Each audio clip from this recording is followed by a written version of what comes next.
Hello दोस्तों, welcome back to Shivangi पाठशाला। और हम हिस्ट्री का 6 क्लास का चैप्टर 3 कर रहे थे, जिसको में हमें आरंभिक नगर मतलब कि फर्स्ट सिविलाइजेशन के जो भी नगर थे उनके बारे में पढ़ना है। और इसके बाद में एक वीडियो बनाऊंगी आपके लिए, जिसमें आपको यूपीएससी के नोट्स कैसे बनाने हैं उसको डिस्कस करने के लिए, क्योंकि मैं अब बना रही हूँ क्या बोलते हैं उसको, हड़प्पा सिविलाइजेशन के नोट्स। तो मुझे लगा कि आपके साथ शेयर करना चाहिए।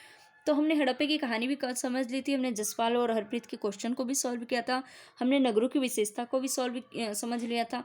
इसके बाद हमने मोहनजोदड़ो के बारे में डिस्कस किया था, कालीबंगा के बारे में डिस्कस किया था, हड़प्पा के बारे में और लोथल के बारे में डिस्कस किया था।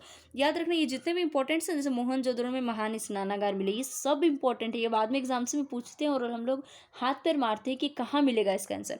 जैसे अग्निकुंड का है, मैंने ये 6 क्लास की एनसीईआरटी में पढ़ा, और उसके बाद मैंने यही चीज़ देखा रामचरण शर्मा की जो एनसीईआरटी है उसमें, उतनी मोटी बुक है वो। तो देन आई रियलाइज़ कि अच्छा, एनसीईआरटी से चीज़ें आती हैं, बस हमें पढ़ने का तरीका नहीं होता। फिर हड़प्पा मोहनजोदड़ो और लुथर का जो भंडार गृह है उसके बारे में भी हमने डिस्कस किया। और जब हम पूरा चैप्टर पढ़ेंगे, मतलब जब मैं आपको यूपीएससी के लिए नोट्स बनाना सिखाऊंगी, तो मैं आपको सिखाऊंगी कि अच्छा, ये सारे जो जगह है ये एक्चुअल में अभी कहाँ पे है। तो हमने ये सारा कर लिया था। इसके बाद हमने नाले, भवन, सड़क के बारे में भी डिस्कस किए थे कि घर क्या होता था। आमतौर पर 2 मंजिला होता था, बीच में आंगन होता था, ये सारी चीज़ें। ठीक। इसके बाद नगरीय जीवन के बारे में हम डिस्कस करेंगे कि वहाँ पे नगरीय जीवन कैसा था। तो आप देखोगे कि हम क्या कह रहे हैं, ये नगर था। जो हड़प्पा सिविलाइजेशन था वो नगरीय सिविलाइजेशन था। इसलिए आप जो भी सिविलाइजेशन है, नगर है, वहाँ हलचल ऑफकोर्स ज़्यादा होगी। हलचल शहर में ज़्यादा होती है, गाँव में कम होती है। तो यहाँ पे इमारतें बहुत अच्छी बनाई जाती थी गांव के अपेक्षा।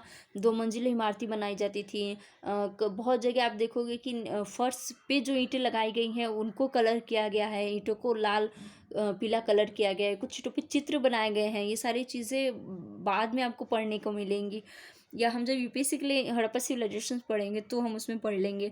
अच्छा, खास इमारतें होती थी वहाँ पे। व्यापार ये लोग करते थे, क्योंकि व्यापार नहीं करेंगे तो नगर ग्रो कैसे करेगा, नगर चलेगा कैसे।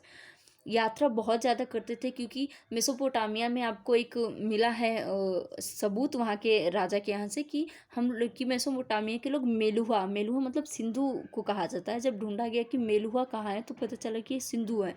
तो सिंधु से यात्रा करते थे। तो यात्रा करते थे, यात्रा इसलिए करते थे क्योंकि उनको व्यापार करना होता था। वो लोग बहुत अच्छा गहना बना लेते थे, बहुत अच्छा मनके बनाते थे, मुहर बनाते थे, सूती कपड़ा बनाते थे। तो ये सारी चीज़ों के लिए उनको वो कितना खुद मतलब कोई कितना बना के खा लेगा, ये कितना बना के पहन लेगा, तो उसके लिए वो यात्रा करते थे, बेचते थे। मिट्टी के खिलौने बहुत अच्छे बनाते थे, टेराकोटा जिसको कहते हैं हम लोग। तो ये सारी चीज़ें बहुत अच्छी, ये सब आपको 6 क्लास में ना बहुत बेसिक बेसिक दी हुई है। और यही बाद में चल के बहुत ज़्यादा नहीं, यहीं से पूछता है यार, कुछ नहीं पूछता।